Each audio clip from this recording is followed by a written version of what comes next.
Have you ever noticed how the moment you stop answering, people stop pretending to care? When you go silent, not out of spite, but out of exhaustion, suddenly the masks fall. Suddenly, their love becomes distant.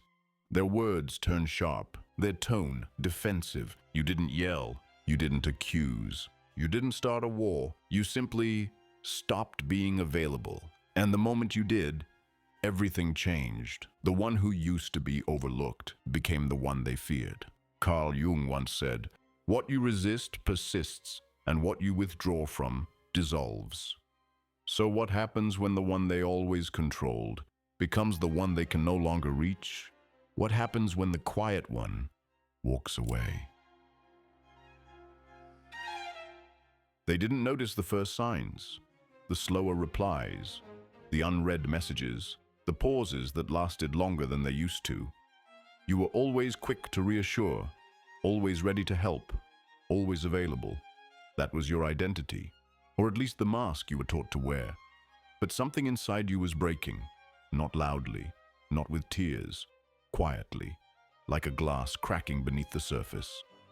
The first time you didn't show up when they expected you, they brushed it off. The second time they asked questions. By the third, they were angry, not because they missed you, but because they missed the version of you who served them. You didn't walk away in rage. You didn't slam doors. You simply stopped explaining. And that's what truly shattered everything. The fact that you left in silence, that you didn't try to fix what they broke, that you didn't beg to stay in a room that always made you feel small. Carl Jung once said, "The privilege of a lifetime is to become who you truly are." But the road to that truth begins with a disappearance, one that no one understands but you. At first, you didn't even know what you were doing. You just knew you couldn't keep bleeding quietly. You couldn't keep sacrificing your peace to soothe their discomfort. So you began to pull away, not to punish, but to preserve. You turned off your phone. You skipped the call. You said, "I'm not coming," and you said it without guilt. And slowly, the world around you started to shift.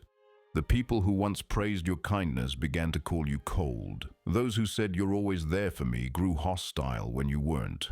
But what really bothered them was not your absence. It was your unpredictability. You were no longer reacting on cue. You were no longer emotionally on demand. And that terrified them. Because people who can't control your reaction fear your silence. They fear the stillness they can't decode. And that's when you realized something profound. You were never loved for your soul, only for your service. You were convenient, predictable, readable. But now, unreadable, unresponsive, unavailable, you've become dangerous. You've become the one they can't manage anymore. And that's what they fear most. Not your anger, but your indifference. Not your resistance, but your release. The day you stopped chasing, apologizing, fixing, they were forced to meet themselves. And most of them didn't like what they saw. But what about you? You who used to find your worth in being needed, who mistook attention for affection, who equated usefulness with love. You're standing in unfamiliar territory now. It's quieter, heavier, at times, lonelier. You feel like maybe you've made a mistake. Maybe you were too harsh. Maybe they were right. Maybe you were selfish. But that's the ghost of your old self speaking.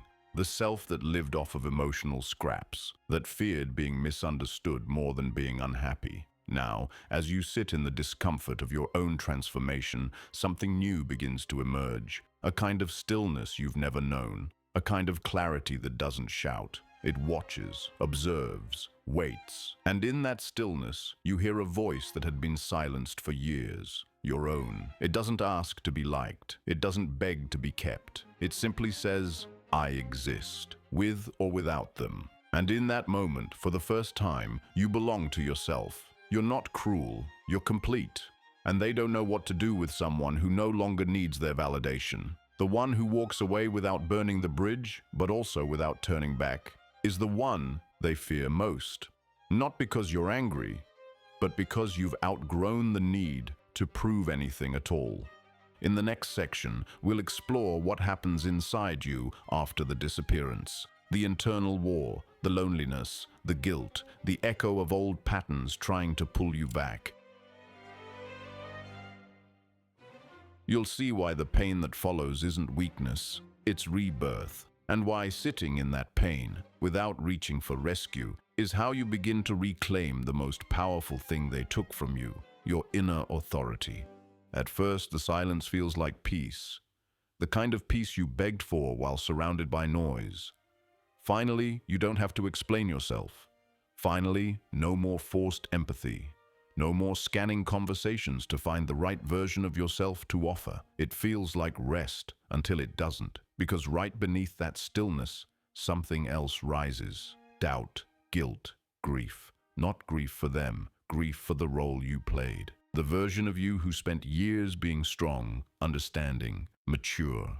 You begin to feel it physically, a weight in your chest, a tightness in your throat. You wonder if you were too harsh. If maybe, just maybe, you could have handled it differently. But that's the conditioning speaking, the part of you that was trained to carry everything without complaint. As Dr. Gabor Mate writes, not every child gets traumatized, but every child gets wounded. That wound, the one that taught you love, is something you must earn, maintain, and never disturb. It reopens now. Withdrawal activates it, because you're not just distancing yourself from others. You're confronting the deepest question no one dared ask you as a child. What if I stop pleasing? Will I still be loved? This is the part no one prepares you for. The part after the goodbye. The part where your body still expects a message, still waits for the phone to ring, still feels the impulse to explain. Even after you've left, even after they've shown you exactly who they are, you feel guilt. Why? Because you were trained to feel guilty for choosing yourself. That's how deep it runs. When you were younger, silence felt like punishment. Disconnection felt like danger. So now, even when you're finally safe, your nervous system screams like you're under attack. You feel torn between peace and panic, between the truth that made you walk away and the stories that beg you to crawl back. This is the emotional withdrawal, the detox. And like any detox, it brings hallucinations. You start to remember only the good things, the laughs, the times they said they loved you. But memory lies when you're in pain. It softens the abuse. It filters out the disrespect. Why? Because the mind wants what's familiar, not what's healthy. And for you, chaos was familiar. Being needed was your comfort. Being drained was your normal. And now, this silence feels foreign, and foreign feels wrong. So you question yourself, even as your soul whispers, keep going. But here's the truth you must burn into your skin. Pain does not mean you made the wrong choice. Guilt does not mean you did harm. And loneliness does not mean you should return. What you're feeling right now isn't failure. It's the breaking of a lifelong pattern. You are finally sitting with emotions you used to outrun by serving others. You are finally feeling the cost of giving too much, too long, to people who gave nothing back. Let it hurt. Let it ache. Let it strip you bare. Because this is what healing actually looks like. Disappointing people who were never invested in your well-being. Choosing discomfort over betrayal. Letting yourself be misunderstood instead of being misused. It doesn't feel good. It's not supposed to. As Mate teaches, we adapt to survive. But those same adaptations can later become our prisons. And now, you're breaking out of the prison of self-abandonment. You're no longer available for guilt-based relationships. You're no longer trying to fix people who hurt you. You're no longer apologizing for your absence. And in this raw, lonely, sacred space, you begin to see it. You were never selfish. You were just tired of being erased. And now that you've stopped performing, you're finally becoming real. In the next section, we'll expose how your emotional generosity, your guilt, your empathy, your loyalty became a resource others exploited. We'll break down the hidden emotional economy you never consented to join and why your energy became their silent addiction. More importantly, we'll show you what happens the moment you stop paying that emotional tax. Because when you protect your energy, you don't just become stronger, you become expensive. There's something you start to realize once you stop reacting. You were never just a good listener. You were an emotional resource, a human fuel station for everyone else's breakdowns, boredom, and instability. The moment you stopped being available, not only did people grow cold, they grew resentful, because you were no longer supplying something they had quietly become addicted to, your energy. Every conversation wasn't just a chat, it was a transaction. Every time you picked up the phone, showed up when exhausted, or listened while your needs were ignored, you were paying a fee. But you never received a receipt. You were giving without realizing what it cost. Marshall Rosenberg, founder of nonviolent communication, once said, "Never do anything to avoid guilt." But that's exactly what you did. You said yes because you were afraid of what no might provoke. You responded out of obligation, not desire. And over time, you became emotionally bankrupt, drained by people who never once asked if you were okay. They didn't need to. They only needed you responsive. As long as you were emotionally available, their needs were met. Yours, never even considered. Think of how many times you felt uncomfortable but stayed anyway. How many times you gave your presence while quietly disappearing inside. You weren't being generous, you were being harvested. Because in every relationship where your boundaries were ignored, you weren't seen as a person. You were seen as a function, a soft shoulder, a reliable echo chamber, a sponge for other people's pain. And the moment you began to withhold that, the moment you stopped picking up, stopped replying, stopped making yourself accessible, those same people shifted. Some disappeared, some accused you, some made it about them. You've changed. You're being weird. I guess you don't care anymore. But none of them asked why you stepped away. None of them said, "Were you okay all that time I leaned on you?" Because they never saw it as leaning. They saw it as entitlement. You were expected to be emotionally present no matter how absent they were for you. And this is the hidden emotional economy. The system that says, if you're kind, you must always be kind. If you're strong, you must always carry. If you're calm, you must never say no. You become a character they cast you in, and any deviation from the script makes you the villain. But what happens when you stop paying? When you stop offering your emotional energy for free? They panic, not because you hurt them, but because you stop serving them. You're no longer profitable. And that's what terrifies them. Because now, for the first time, they must confront their own emotions without using yours to process them. You're no longer their mirror. You're no longer their emotional bandage. You're not even angry. You're absent, and in that absence, they are exposed. Their dependence, their projections, their laziness. And here's the brutal truth. Most people didn't love you. They loved how they felt around you. There's a difference. One sees you, the other uses you. But now you're learning something revolutionary. Your energy is not free. Your peace is not public property. Your empathy is not infinite. And withholding it isn't cruelty, it's intelligence. Rosenberg taught that acting from guilt is a form of emotional slavery. But now you act from clarity. You speak when it feels honest. You give when it comes from truth, not fear. You no longer say yes to be safe. You say yes because you want to. That shift, that's how people go from being drained to being dangerous. In the next section, we'll explore what happens when you stop reacting altogether. When you no longer explain, defend, or justify. You'll discover how non-reaction breaks every manipulative game, and how silence, when used consciously, becomes the most disarming power you've ever held. Because the most dangerous person in the room is the one who no longer needs to respond.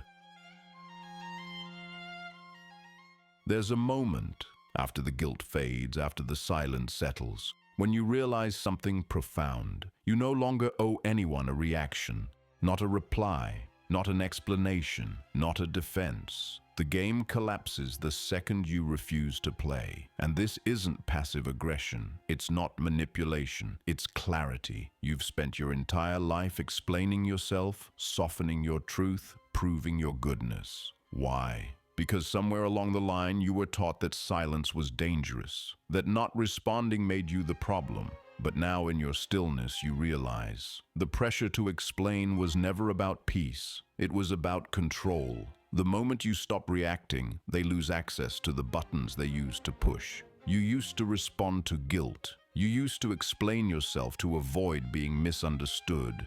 You used to engage with every accusation, every subtle jab, every emotional hook. But now, you watch and you wait. You've created a space between stimulus and response, and in that space, you've reclaimed yourself. As Viktor Frankl wrote, between stimulus and response, there is a space. In that space lies our power to choose. In our response lies our growth and our freedom. You finally found the space, and now that you've stepped into it, no one can drag you back. Because when you don't react, you become unpredictable.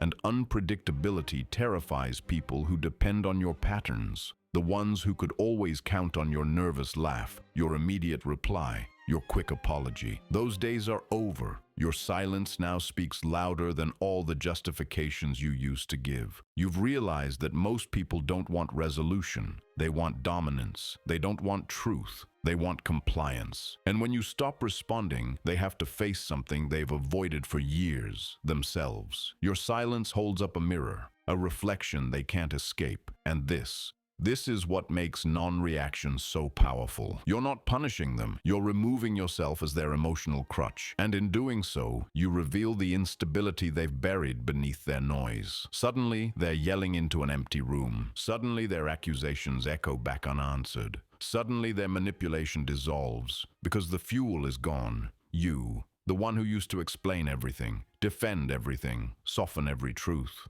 You've gone quiet. And in that quiet, you've become untouchable. Not because you don't feel, but because you've finally chosen what's worth feeling for. But non-reaction isn't about shutting down. It's about refining your power, about no longer reacting to every trigger like it's a command, about no longer letting someone else's chaos pull you from your center. And that center, you had to fight to find it. It didn't come easily. It came through heartbreak, through silence, through withdrawal, through nights you almost messaged them, days you almost caved, but you didn't. You stayed. You sat with the discomfort. You broke the reflex. And now you respond from intention, not impulse. You observe without absorbing. You feel without being ruled. And those who depended on your chaos, they don't know what to do with your calm. Your boundaries are now invisible walls. Your silence is now a boundary. Your refusal to explain is now a sword. You are no longer emotionally accessible to anyone who hasn't earned the right to your energy.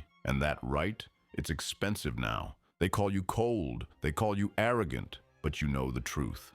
You're just no longer for sale. You're no longer interested in being understood by people who only showed up when they needed something. And from this stillness, this new emotional terrain, a new version of you is emerging. One who speaks less, one who watches more, one who cannot be baited, bought, or bent. In the next section, we'll step into the darkest part of the journey. What happens when your silence becomes a mirror?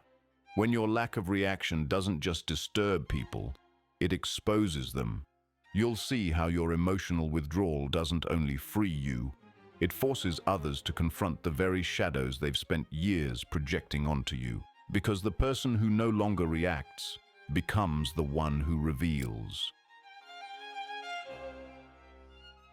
You used to think your silence would protect them, that by not speaking, not confronting, not drawing attention to what they did, you were being kind. But now you see it differently. You see that your silence was never neutral. It was a mirror, and the moment you stopped reacting, people had to face something far more terrifying than your anger, their own reflection. That's the irony. They called you cold for stepping away, for going quiet, for pulling your presence out of the room. But what really disturbed them was not your withdrawal. It was the emptiness they felt in your absence, because your emotional availability was never just comfort. It was camouflage. It let them hide from their own guilt, their own mess, their own darkness. But now you're no longer absorbing it, and without you, the weight comes crashing down. Alice Miller once wrote, "The true opposite of depression is expression." You were the expression they couldn't face, the mirror that silently reflected everything they denied in themselves. And when you stopped mirroring back their better image, When you no longer reassured them, soothed them, played along, they were left with the raw, unfiltered version of who they are, and they hated it. Some tried to fight it. They provoked you, picked at you, said things they knew would wound you, just to see if the old you was still in there. Because your silence wasn't just inconvenient, it was dangerous to their illusion. They needed you reactive. They needed you to lose composure. That way, they could still feel morally superior, still believe that you were the unstable one, but your stillness became unbearable. They looked at you and saw their manipulation no longer working, their passive aggression no longer landing, their guilt trips floating in empty air. And that kind of exposure, it's a threat. Not just to them, but to the entire identity they built around control. Because your refusal to play the emotional game forced them to sit in their own discomfort. And this is where you see the separation, the split between people who take accountability and those who only seek comfort. One will sit with what they see in the mirror, the other will smash it. And you're no longer afraid of either, because you've stopped living in response to their image. You've stopped shaping yourself to make them feel like good people. You no longer participate in their self-deception. But that doesn't mean it's easy. Becoming the mirror means walking alone. It means enduring the backlash, being painted as heartless, distant, selfish, all because you stopped lying for them. It's the price of truth. But here's what you discover in the silence they tried to shame you for. Peace. Not the fragile peace you used to chase, the kind that required self-betrayal to maintain, but a deep, unmoving kind of peace, the kind that comes from no longer needing to be liked by those who never truly saw you. You don't reflect anymore. You radiate. You don't absorb their chaos. You watch it pass. And this terrifies them more than anything. Because people who are used to controlling others with guilt, shame, or confusion fall apart when their mirrors stop speaking. You were never the cause of their chaos. You were just the one who used to clean it up. Now, you let it burn. And you walk away, not with rage, not with revenge, but with radical detachment. You've become someone they cannot use, cannot sway, cannot predict. And in doing so, you've become someone else entirely. A presence that no longer reflects, but reveals. In the next section, we'll step into the sacred solitude that follows. You'll see why true transformation doesn't happen in front of an audience, but in the quiet, echoing hours when you belong to no one but yourself. Because in isolation, something divine begins to grow. Not the need to be understood, but the strength to live without it. After the mirror breaks, there's nothing left but you. No noise, no roles, no reflection to maintain. Just silence. Heavy, unfiltered, untouchable silence. And for the first time, it doesn't feel like loneliness. It feels like liberation. You're no longer defined by how others see you. You're not constantly adjusting yourself to avoid discomfort. You're not performing anymore. There's no one to impress, no one to soothe, no one to prove anything to. It's quiet. Almost too quiet, but within that silence, something sacred begins to grow. A self untouched by performance. A soul that no longer whispers, "Am I too much?"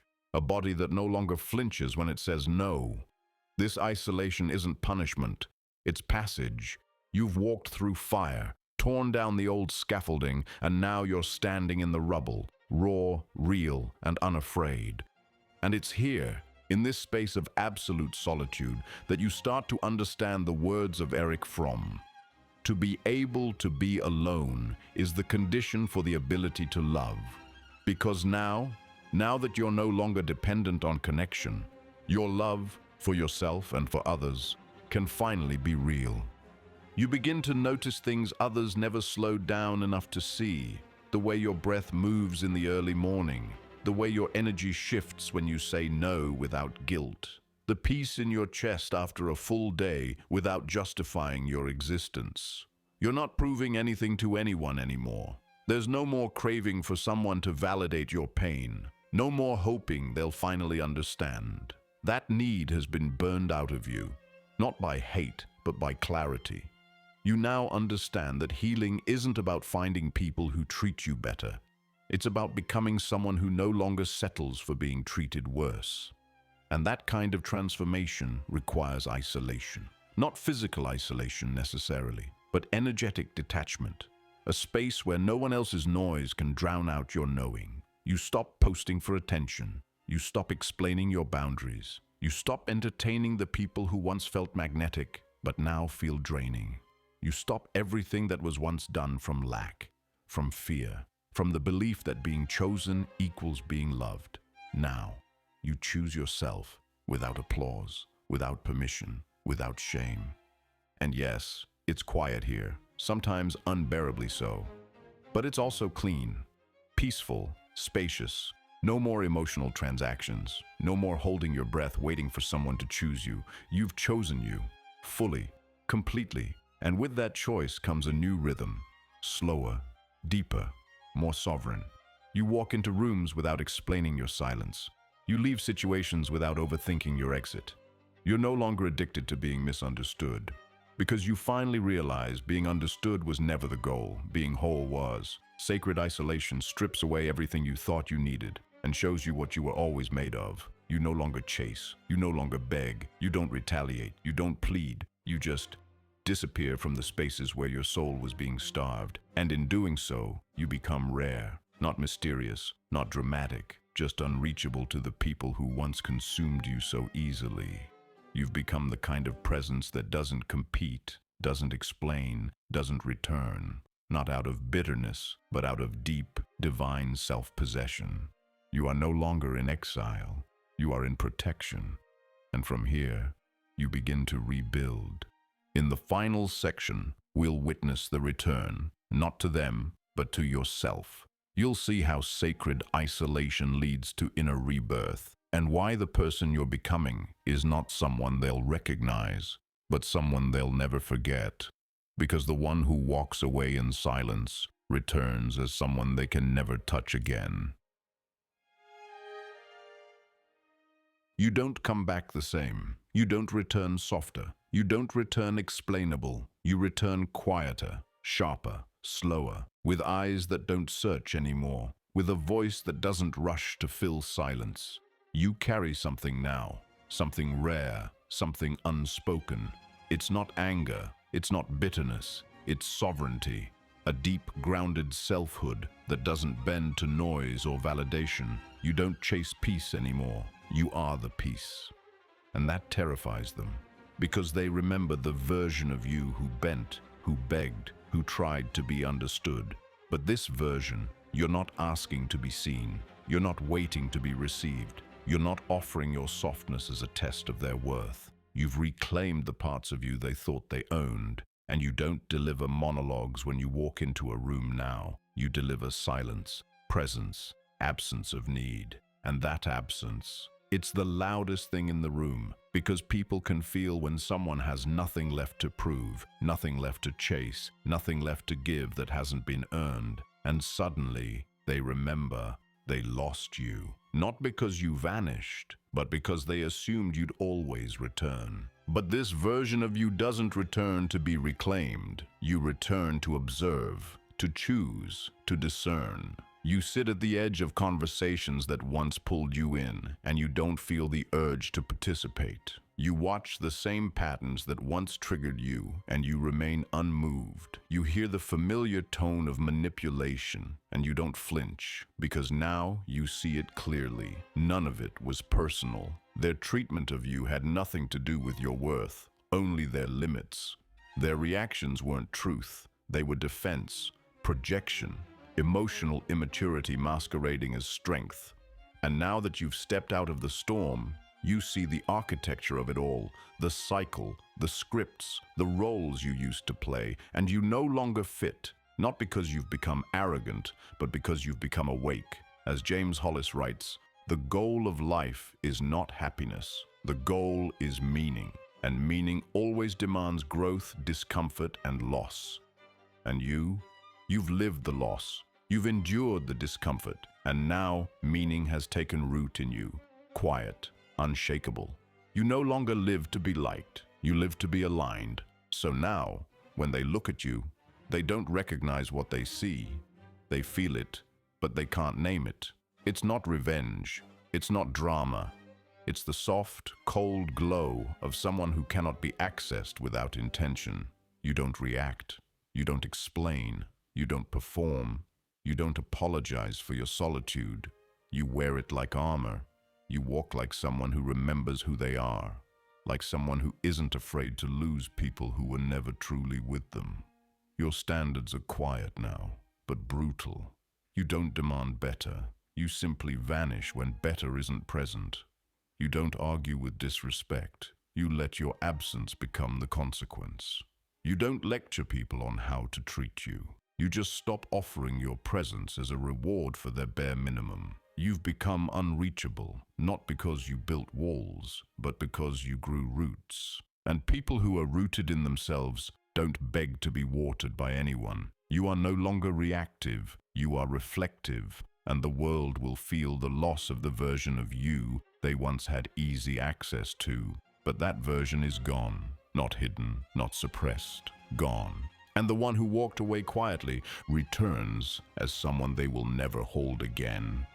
If this spoke to the version of you no one ever protected, then share it. Let someone else feel seen in their silence. And if you're ready to keep walking this path, hit like, subscribe, and never look back.